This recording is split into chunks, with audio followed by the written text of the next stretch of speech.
My name is Nora Briggs. I was 36 the year my family taught me what they thought a life was worth. I was standing in the cemetery, boots in wet grass, to fresh plots in front of me, when my phone started buzzing in my coat. My husband Ray was in one. My daughter Clara was 6. She was in the other. My parents and my brother had skipped the burial entirely. They called it a trivial event not worth attending, then flew to Hawaii together the very next morning. 5 days after I buried my whole world, my mother called, not to grieve with me, to ask for money. I drove long haul for 11 years before any of this. Men at truck stops used to assume the owner was my husband. Ray thought that was the funniest thing in the world. He'd order pie and watch some dispatcher hand me a clipboard meant for him, grinning, waiting for the moment the man realized the boss was the woman with grease under her nails. I keep his coffee mug in the cab still. I don't drink from it. I just like knowing it's there, riding shotgun the way he used to. People think grief is loud. Mostly, it's a lot of small moments where you reach for someone and your hand closes on nothing. By the cabin door there are still 2 pairs of small rubber boots, yellow, lined up where Clara left them. I haven't moved them. It rained for 3 days that spring, the kind that turns a creek into a wall of water in 20 minutes. I was 500 miles east on a refrigerated run when my phone lit up at a fuel island in Ohio. Ray had picked Clara up from her grandmother's early because of the weather. He was a careful man, 20 years behind the wheel. Never a ticket. The kind who slowed for yellow lights even when the truck behind him laid on the horn. He took the county road home because the highway was flooding. There's a low water crossing past the old Henley farm, a concrete dip where the creek runs under the road. On a dry day, you'd never think about it. That day, the water came up over the crossing while they were on it. I drove home in 9 hours flat. No sleep, both hands shaking on the wheel. I was 9 hours fast across for states. I was still 9 hours too late. The first call I made, before I could even get the words out, was to my mother. I thought of everyone on this earth. She would come. Her first question was whether the funeral could wait 2 weeks. She and my father Gerald had a trip planned. Hawaii, 8 days with my brother Derek and his wife Pamela and the grandkids. The deposits were paid. She told me she understood that, in the tone you'd use for a co-worker who'd missed a deadline.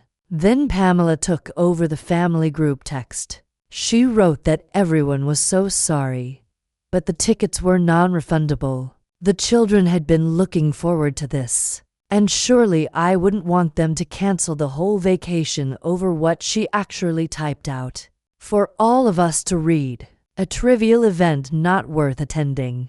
My daughter's funeral. My mother's reply 2 minutes later was a thumbs up and the word agreed. Not one of them asked how Clara died. Not one of them asked Ray's middle name for the headstone, or whether I was eating, or whether I was alone in that house with 2 pairs of yellow boots by the door. I told them the burial would be Saturday, and they were welcome or not. Then I hung up and didn't call again.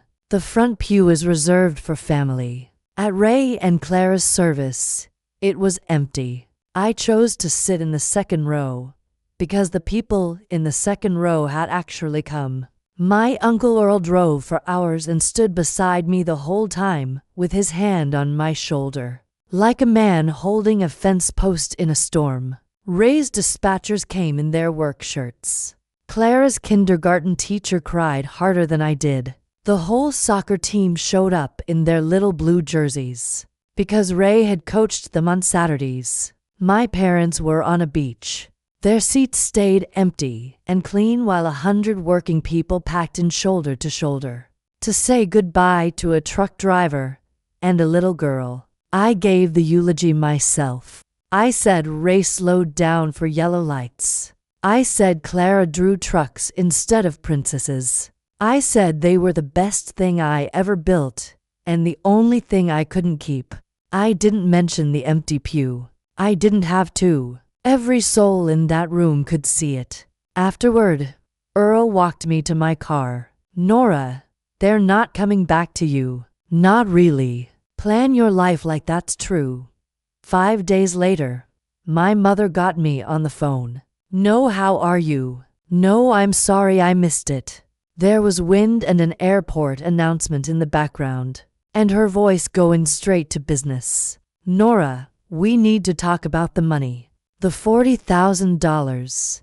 She told me Derek's dealership was in trouble. The family needed to pull together. And when I didn't answer fast enough, she said the line I will hear in my sleep for the rest of my life. We can always make more money, Nora.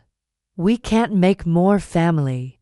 She said it to me. The daughter whose family was in the ground because they wouldn't fly home from the Honolulu airport, with sand probably still in her shoes, asking for $40. Zero to save the son who'd been lying on a beach while my little girl went into the earth. I held the phone away from my face and looked at the 2 pairs of yellow boots by the door. I thought about how a person can use the most beautiful word in the language, family, as a crowbar to pry money out of someone they just abandoned. I asked one quiet question. What $40,000 do you think is yours?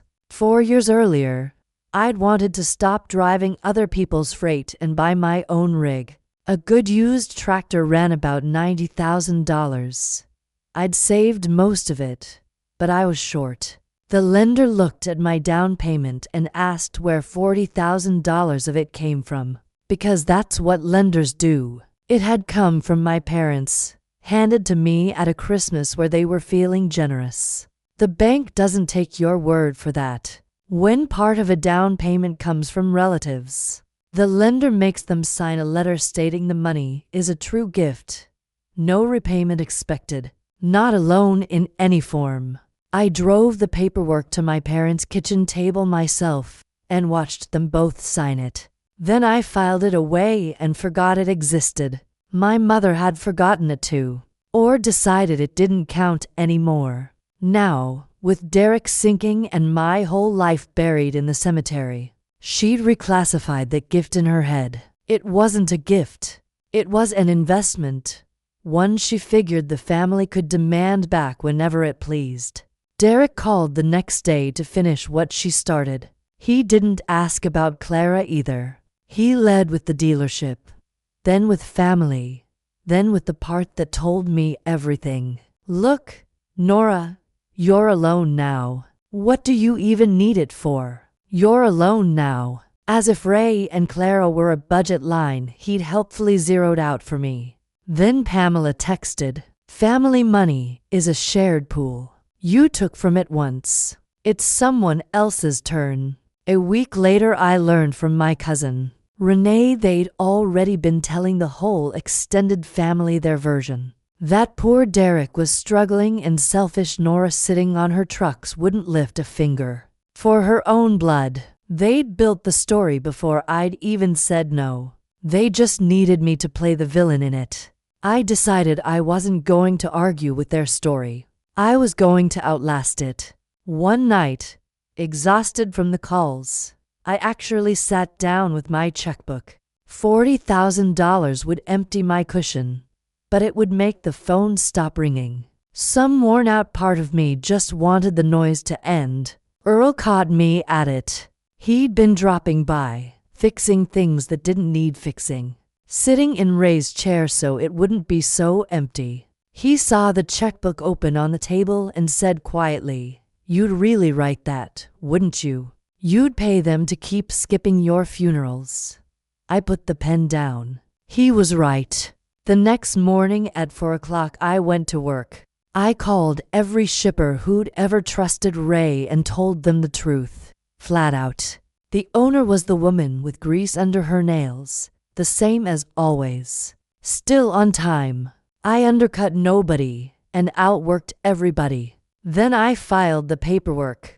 The company stopped being Nora Briggs. owner-operator. It became Briggs and Daughter Freight. I kept the and daughter. She was gone and I kept it anyway, because some names you earn by loving someone, not by keeping them. I had the trucks painted deep green with the name in clean white letters down both doors. And underneath, small, where you'd only notice if you looked, Clara's crayon drawing, traced exact from the picture she'd made in kindergarten. 3 lumpy trucks in a row, a stick figure with yellow hair, and her careful letters underneath.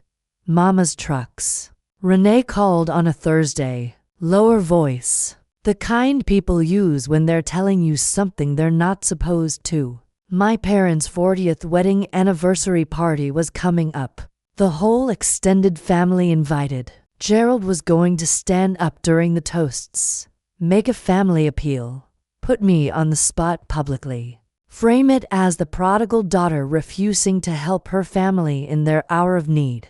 They figured I'd either cave under the pressure of 40 relatives watching, or refuse and prove I was exactly the cold woman they'd been describing. A trap with 2 exits, both leading where they wanted me. Renee thought I should skip it.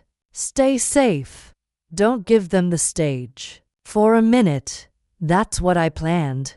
Then something went very still inside me. The way it does on a mountain grade when the brakes start to fade and you stop being scared and just start driving. They wanted an audience. 40 people in one room to watch them put me in my place. The thing about an audience is it works both ways. I called my bank and asked how a borrower gets a certified copy of a document from her own closed loan file. The woman said a few days and a small fee. A few days and a small fee. That was the whole price of the thing that was going to turn their faces to paper. I picked up the certified copy. Both signatures. The bank's stamp. The funds represent a gift. No repayment is expected. This is not a loan in any form. I drove it home flat on the passenger seat like it might blow away. The church hall smelled like coffee and carnations. 40 relatives. Sheet cake with my parents' wedding photo printed in sugar. A banner that read 40 years in gold letters. My mother saw me come in and her face did a complicated thing. Surprise and triumph at once. She thought I'd walked into her trap. They got through the toasts. Then Gerald stood, tapped his glass, and the room went quiet. He talked about family, about sticking together, about how times got hard and family was supposed to step up. Then he turned slow and deliberate to me. Some of us have been blessed and forgotten where the blessing came from. We helped Nora when she had nothing, $40,000. And now that she's done well, she won't lift a finger for her own brother. Pamela added her line, sweet as poison. It's a shame. We even missed that funeral for family. And this is the thanks. She'd called it that again. In front of everyone. The room turned to look at me. I set down my paper plate and stood up. I didn't raise my voice. 40 people were braced for a scene and I gave them quiet instead. Quiet in a loud room is the loudest thing there is. Dad, you're right that you gave me $40,000. Let's talk about that. But first, let's talk about the funeral, since Pamela brought it up. I reached into my coat and took out 2 pages. I unfolded them slowly and laid them flat on the white tablecloth next to the wedding cake. This is the day my husband and my daughter were buried. I pointed. And this is the date on the beach photo Mom posted. 1 day later. Lays and cocktails. Making memories, the caption said. I looked up. You didn't miss the funeral for family. You skipped a child's funeral for a vacation. Then you flew home and asked the grieving mother for $40,000. The room went very still. Then Derek came up out of his chair red-faced, shouting that I was twisting things, that I owed this family, that I was selfish, bitter, alone. The whole script at top volume. I let him finish when he ran out of breath. I reached into my coat and placed the certified copy on the table, slid it toward Gerald. You both signed this 4 years ago at your kitchen table. It says in your own signatures that the $40,000 was a gift. No repayment expected. Not a loan in any form. I let that sit. You can ask me for money. You can't bill me for a gift you swore wasn't one. Then I said 3 things gently, because they didn't need force behind them. To Pamela, you taught me which events are worth attending. I'll remember that the rest of my life. To my mother, who'd gone white, you told me we can't make more family. You were right. So I've stopped trying to make one out of you. To Derek, fists open now. You asked what I even needed it for. I needed it to bury my daughter. You needed Hawaii. Nobody spoke. Then a chair scraped at the back of the hall, and Renee stood up. I was at that funeral. Everything she just said is true. I have the dates. The room turned the way a heavy truck turns. Slow, and then all at once. My mother said my name once, like a question. Like she still thought there was a version of this where I sat back down, and we had cake. There wasn't. I picked up my 2 pages, folded them back into my coat, and walked out into the parking lot. The air was clean and cold, and I could breathe. The story that I owed them $40,000 died in that hall and never came back. I went no contact with my parents and brother. Not with a dramatic letter. Not with a blow-up. I just stopped picking up. After a while they stopped calling. The quiet that came in behind them was the most peaceful thing I'd felt in years. Briggs and Daughter runs 5 trucks now. All of them deep green. All of them with 3 lumpy crayon trucks painted small on the doors. Drivers ask about it at the truck stops. And I get to say her name out loud. Clara. My daughter. She drew that. Her name rides the side of a truck rolling down every interstate Ray and I ever ran. I moved the little yellow boots. Finally. Not far. Just to a shelf where I can see them and still get out the door at 4 o'clock. Family isn't the people who share your blood. It's the people who show up when there's nothing left to gain. And the ones who walk away. The moment there is. That's the entire thing. That's the whole trick.